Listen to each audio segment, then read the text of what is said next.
For the last 80 years, Japan has played this very specific, very predictable role on the world stage. Quiet, pacifist, you knew what you were getting.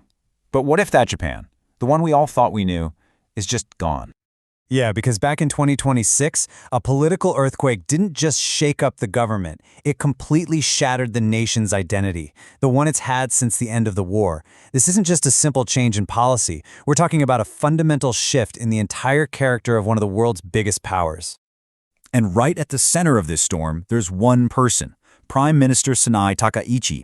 Her rise to power wasn't just another victory. It was a political phenomenon that completely redrew Japan's map. If you really want to understand her, you just need to know her personal motto: work, work, work. She's built this whole image of herself as this relentless, almost obsessive leader, which is a massive contrast to the prime ministers who came before her. We're not just talking about a politician here. She's presented as this force of nature, who's basically sacrificing her entire personal life for the nation. And just look at the result. It was an absolute landslide. Her party, the Liberal Democratic Party, or LDP, won a clear majority all on its own. And when you add in its allies, the coalition locked down a supermajority of 352 seats. Now that number is absolutely critical, because a supermajority gives them the power to do something that's never been done before, actually rewrite Japan's constitution. So, you might be asking, how on earth did this happen? Well, the answer really lies in a Japanese word, haisokokan.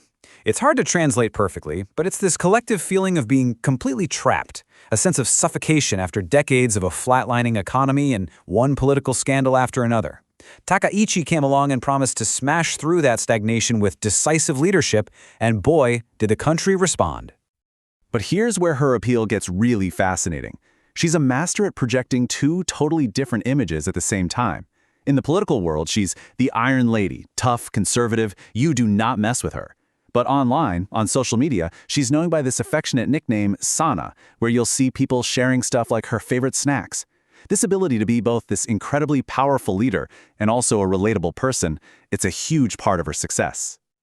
Okay, let's switch gears and talk about the economy, because Takaichi isn't just shaking up politics. She's placing a massive, high-stakes bet on Japan's future with some really radical economic policies. And the immediate reaction? It was pure euphoria. The day after the election, the Nikkei stock index just skyrocketed past 57,000, which was an all-time high. The market absolutely loves political stability, and investors just flooded in, creating what everyone's now calling the Takaichi trade. So what exactly is Takaichinomics? Well, first, it kicks off with a massive 21 trillion yen stimulus package. Then, something for every single household. The 8% tax on food gets suspended for 2 years. And that right there, that's what we call son-tokum, or gain-loss logic in Japan. It's a tangible gain people can feel in their wallets, immediately.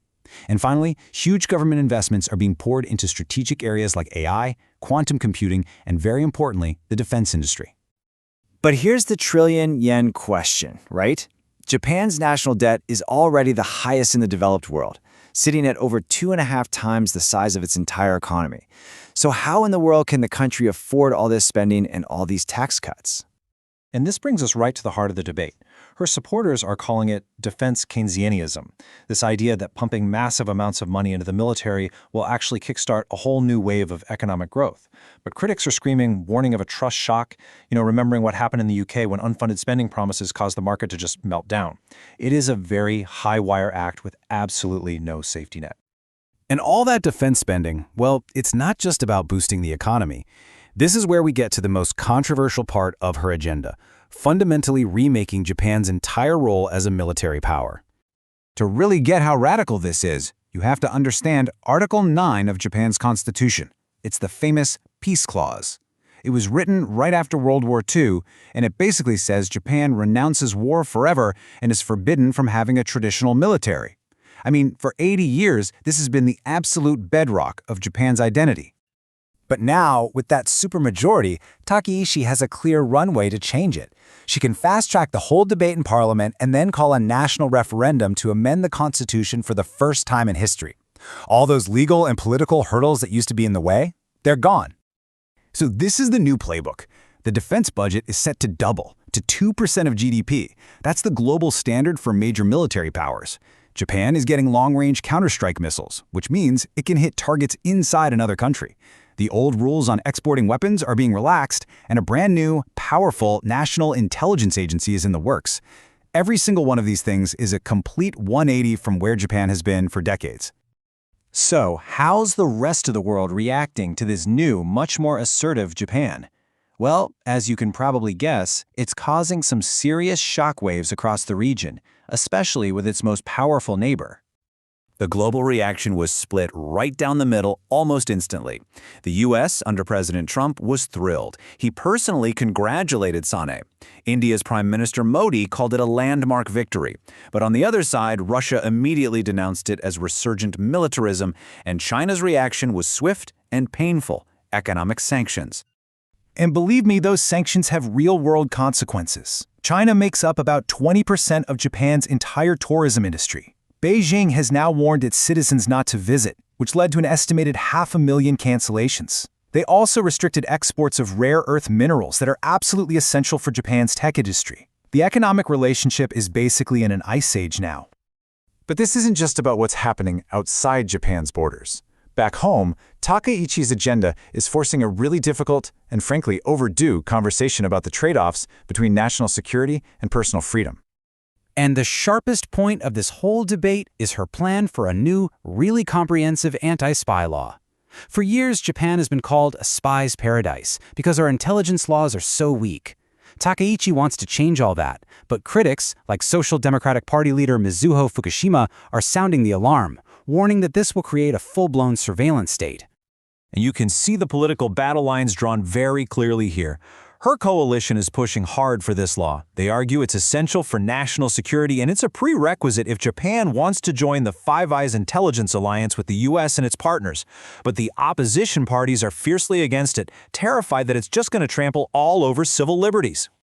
So it all boils down to this one really tough question. The Japanese people are now facing a direct trade-off that a lot of other countries have struggled with for years. How much of your personal freedom are you willing to give up for the promise of national security? Look, when you put it all together, Sanae Takaichi's victory is so much more than just an election. It's the definitive, unambiguous end of Japan's post-war era. It represents a conscious decision by the country to break free from the constraints of its past trauma and to go after a new, much more ambitious and far, far riskier future on the world stage. Which leaves us with this huge question that Japan, and really all of us, have to confront now. Is a nation actually safer when it becomes more powerful, especially if that power comes at the cost of individual freedoms and a much greater risk of global conflict? What's the right balance? And where do you draw the line?